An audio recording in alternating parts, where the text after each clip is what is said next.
Some of the better games this weekend, one of them in Lubbock, Houston, after their dramatic win against UTSA. And Texas Tech first-year head coach Joey McGuire, they routed Murray State as expected. They have played before, and they're going to start playing more often because of the Big 12, of course, increasing starting next year. We're joined by Rob Sellers. He covers Houston, 247 Sports. Rob, thank you very much. Heard a lot of great things about your coverage of the Cougars. Have you gotten over, not so much you were emotionally involved, but have that game with UTSA, if that's going to get blood flowing, that would be the game to do it? You're not lying right there, and I appreciate you guys having me.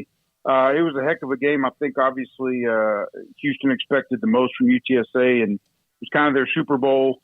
They've got a quality team, obviously, coming back. They bring a lot of people back from last year. But it'll be interesting to see how UTSA does the rest of the way. I think they got a pretty good team over there, and they definitely came to protect their home turf. A huge crowd, great ambiance, as you saw probably on the TV. And then they gave Houston everything they could handle, of course, up until the very end there. So these teams saw each other a year ago, but obviously Tech has the new coach in Joe McGuire. Houston they were good last year. They look like they might even be better this year. Clayton Tune looks fantastic. What do you expect to be different between last year's game to this year's? Probably it'll be a little bit better game for Clayton Tune. He really grew a lot after the Texas Tech game last year, and a lot of the team matured after that game. It's a shame kind of that game was early in the year like it was. It probably would have been a little bit more competitive had it been a few games in. But I think Clayton Tune will be a little cleaner this time. Obviously, he had the 4 picks last year and then 4 sacks as well. I think he'll have a cleaner game. I think the passing game will be there a little bit more this year. They've added a lot of receivers in the offseason via a 4-star freshman they landed out of the Houston area here, and then some guys they landed out of the transfer portal as well. So much better receiving core this year. I think that'll show up in this game better than it did last year. And then defense, it's going to have to see. They lost, they got 4 guys off last year's team in NFL teams this year, so that obviously makes a difference on the talent level. But they've had some guys they've been able to work in behind them some last year and get some experience. So it just how far along has this team gelled in just the second week of the season? Rob, what's it been like to see Dana Holgerson just, build this thing up to his liking, put his fingerprints all over it? I know it hasn't always been, the best of times, but right now seems like a pretty good time for the program. What have you kind of seen in this journey of his? He's done a really good job. They came in with a real good plan. They were obviously in touch with the leadership who was okay with them kind of doing some things the first couple of years in order to get things in order and start building the roster up more like they would like to have it and more like it's getting to now. But it's been impressive to see just that, like I said, they came in with a plan. They stuck with it. They've done a good job not really reaching too much. It's really tough for them to get offensive linemen, specifically tackles. They've not really reached on anyone. There's been opportunities for them maybe, okay, well, we need a tackle in this class. We didn't get what we want. They've done a real good job of not reaching anywhere. I don't think they've really brought in anybody that hasn't gone on to make an impact. So they've just been patient, really. That's probably the best term you've used. They've been patient and stuck to their guns with what they're going to do. And in a way, after the fact, that it's going to work out better for Houston in terms of moving to the Big 12 because they kind of got a couple-year head start on rebuilding that roster the way Dana wanted to build it, like a Big 12 program should be. So, of course, they didn't know at the time, but in hindsight, they're going to get a little bit of a head start on trying to get the roster up to shape for the Big 12 next year. I brought this up. We just had Jeff Howe, who covers Texas. Texas is playing Alabama. They're about to be in the same conference. Baylor and Brigham Young started last year. They're about to be in the same conference. And then this one as well with Texas Tech and Houston. It is interesting. And the players talked about it this week a little bit about the preview because also in a couple weeks, Houston hosts Kansas as well. So that's another future opponent. So that's one of those deals that I think the players are excited to go ahead and dip their feet a bit in there a little bit more this year, get a little bit more as a gradual acceleration into what's going to be next year. So hopefully it pays off a little bit for them and we're getting them ready for what they're going to face next year. How critical has been the president at Houston and what she's been able to do to guide them to where they're going? Absolute. Hands down, she deserves she's at the top of the list, 100%. I have the fortunate experience that I came in within a year or two after she got here, and I've covered the Cougars since then.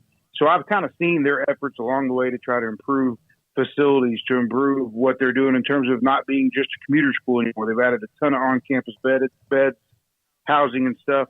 And she's just really done a good job of not only pushing the athletic side, but they're also pushing real hard to get to certain tiers of research universities and stuff like that. She's done a good job. They've opened up a medical school now this year.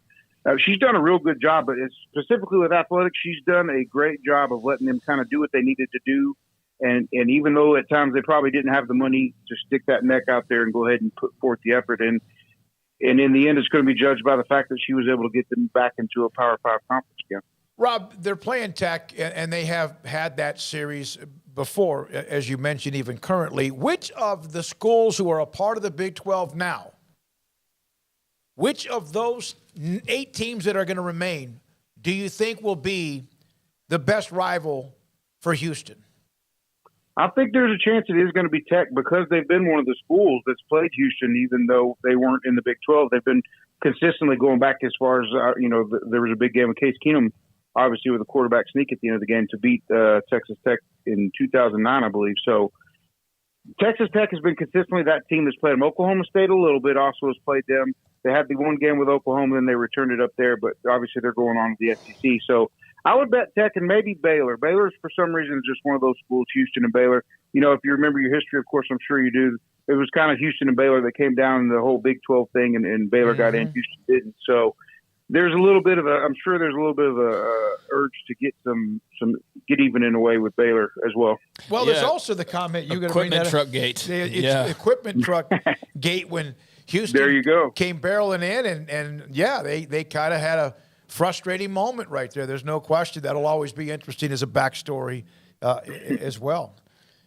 Definitely. I know Coach and everybody, that was a frustrating season for everybody in terms of scheduling, but that was an odd one that it popped up so quickly and just as quickly almost as soon as it was gone again, even though, like you mentioned, the equipment truck was already sitting there. So that whole year, I'm sure everyone's glad it's behind them because it was definitely tough to live through.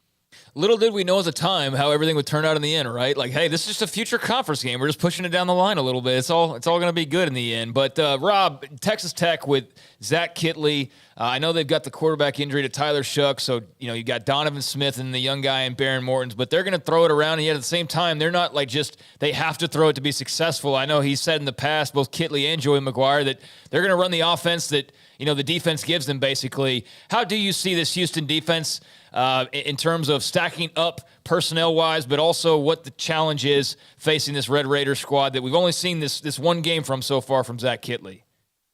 Yeah, it's kind of guys to defend on Houston's their pass rush. I thought they had a good pass rush against UTSA. They got close a whole lot, but couldn't quite get home enough. I think they only ended up with like 3 sacks, which is a decent number. But for them they're really priding themselves on the up front. The front 7 should be a fairly close matchup with Texas Tech. My first concerns will be on the edges with the cornerbacks. I think the safeties are good. They've got some depth back there and some experience. The edges, the corners are experienced, but not as deep as they were last year. So, to be honest with you, it's tough for me to pick Houston against Texas Tech in Lubbock. I know the spread's kind of close, but it would be tough for me to pick Houston to go in there and win. I think they've got the possibility to do that, but it's tough for me. If it were my money, I would not put it that way. Right on. Thank you, Rob. Appreciate your time. Great to have you as a part of the show. Rob Sellers,